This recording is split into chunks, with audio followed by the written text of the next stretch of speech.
Bonjour à tous, aujourd'hui nous nous retrouvons pour une petite séance de cinéma au Cameo. Donc aujourd'hui nous allons aller voir Les gens du fleuve de Xavier Istas. Donc Xavier Istas c'est qui? C'est un cinéaste et réalisateur namurois. Il a fait plusieurs films, donc Les gens du fleuve qui aujourd'hui est diffusé dans le cadre des fêtes de Wallonie pour rendre un hommage au cinéma wallon. Donc dans le cadre des fêtes de Wallonie, il va y avoir 3 de ces films qui vont être diffusés.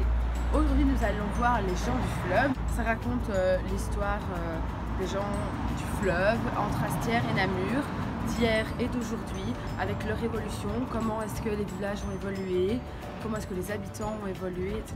Donc nous allons découvrir ça ensemble. Et d'ailleurs, il a sorti plusieurs livres, donc celui-là, Vie de Meuse. Ce livre reprend aussi toute la vie sur la Meuse, mais ici c'est de Givet à Namur, donc de la source jusqu'au confluent de la Meuse et de la Sambre, avec de très belles photos noir et blanc, qui reprend d'hier et d'aujourd'hui. Alors un autre film qu'il a fait, c'est sur la langue, le wallon, l'évolution de la langue, le wallon parlé en Wallonie, comment est-ce qu'elle était hier, comment est-ce qu'elle est aujourd'hui.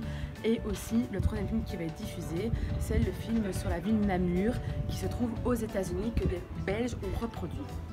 Et donc après chaque séance de cinéma, le cinéaste viendra nous parler en personne. Et maintenant c'est parti, suivez-nous.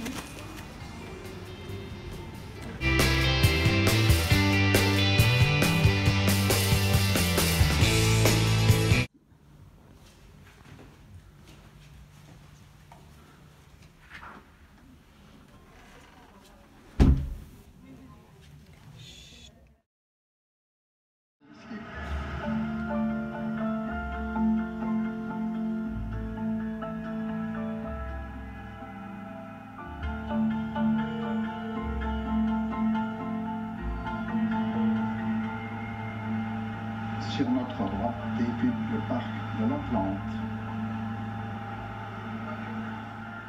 J'ai appris à nager dans la Meuse après la guerre. Il y avait très peu de fond, des cailloux, moins d'algues, donc c'était très aisé pour nager.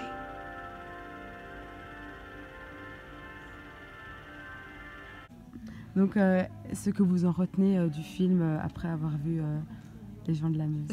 Ce que j'en retiens surtout, c'est qu'il y a toute une histoire qui est passionnante et qu'on doit transmettre à votre génération et aux suivantes, quoi. Et est-ce que vous avez appris des choses que vous ne saviez pas avant? Oui, bien sûr.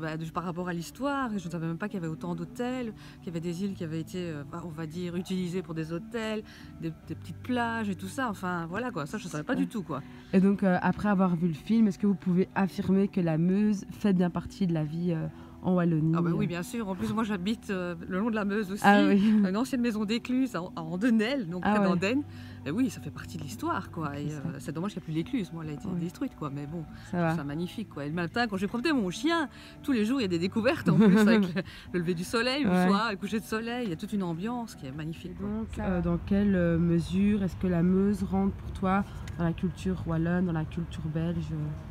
Voilà. Mais de toute évidence, la Meuse rentre dans la culture, ne fût-ce qu'au niveau pictural. La Meuse a inspiré énormément de peintres, d'aquarellistes, et donc voilà, beaucoup de renom, hein, de Turner, Henri Blaise, Pierre Paulus et évidemment Félicien Rops.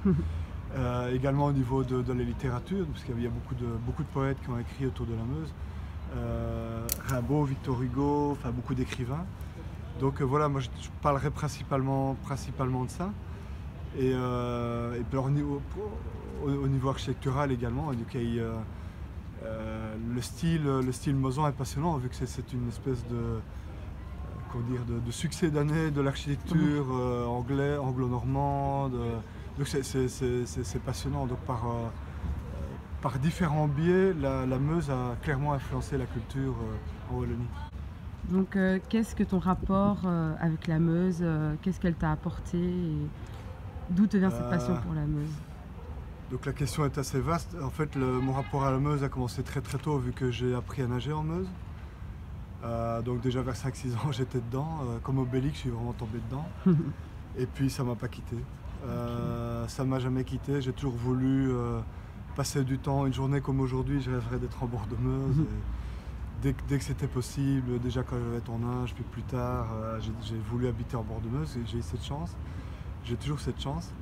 Et puis ce qu'elle m'a apporté, je pense que c'est un peu dans le film, je l'espère. Je pense que quand on est sur le bord d'un fleuve, il y a quelque chose d'apaisant. On se retire un peu du rythme effréné de nos vies. Et il y a quelque chose de magnétique avec le fleuve, et c'est ça qui m'a interpellé. Et j'avais l'impression qu'il y avait une histoire à raconter autour de ça. Et finalement, le film tourne autour de cette thématique. Quel est notre rapport au fleuve?